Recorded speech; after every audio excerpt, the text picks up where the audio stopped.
நான் போடுற வீடியோ உங்களுக்கு உடனடியாக மெசேஜ் வரும் என்றால் சப்ஸ்கிரைபர் பண்ணுங்க, பெல் பட்டனை கிளிக் பண்ணுங்க. வாங்க வீடியோக்குள்ள போலாம். வணக்க மக்களை. தமிழ்நாடு அரசு போக்குவரத்து டிரைவர் வெற்றிவேல். இவர் சேலத்தில் இருந்து திண்டுக்கல்லை நோக்கி சென்று கொண்டிருந்த போது திடீரென உடல்நிலை குறைவு ஏற்பட்டு உள்ளது. இந்த பேருந்தில் நிறைய பயணிகள் பயணம் செய்தனர். இவருக்கு திடீரென்று உடல்நிலை குறைவு ஏற்பட்டு அதிக இரத்த அழுத்தத்தால் அவரது கண் பார்வை மங்க ஆரம்பித்தது.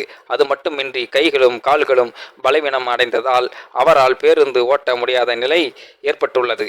அதே நேரத்தில் அந்த பேருந்தில் இருக்கும் பெரும்பாலான பயணிகள் நிம்மதியாக தூங்கிக் கொண்டு இருந்தனர்.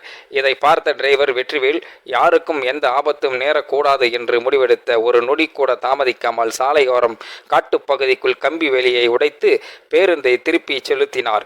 கொஞ்ச தூரம் சென்ற பின் பேருந்து நின்றது. அவரும் உடனே மயங்கி விழுந்தார். அப்ப இருந்தது சென்று கொண்டிருந்த பயணிகள் அனைவருமே மிகவும் பாதுகாப்பாக கீழே இறங்கிய பின்னர் அவரை தூக்கி கொண்டு வந்து படுக்க வைத்தனர். போலீசாருக்கும் தகவல் அளித்ததுடன் போலீசார் ஆம்புலன்ஸுடன் வந்து உடனடியாக டிரைவர் வெற்றிவேலுக்கு முதல் உதவி அளித்து மருத்துவமனைக்கு கொண்டு சென்றனர். தற்போது அவருக்கு சிகிச்சை நடைபெற்று வருகிறது.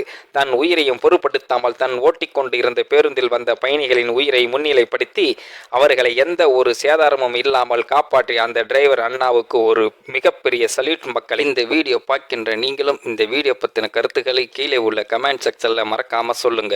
வீடியோ பிடித்திருந்தால் லைக் பண்ணிக்கிங்க, மற்றவங்களுக்கும் ஷேர் பண்ணிக்கிங்க, அப்படியே நம்ம சேனலையும் சப்ஸ்கிரைப் பண்ணிக்கிங்க. நன்றி, வணக்கம் மக்களே.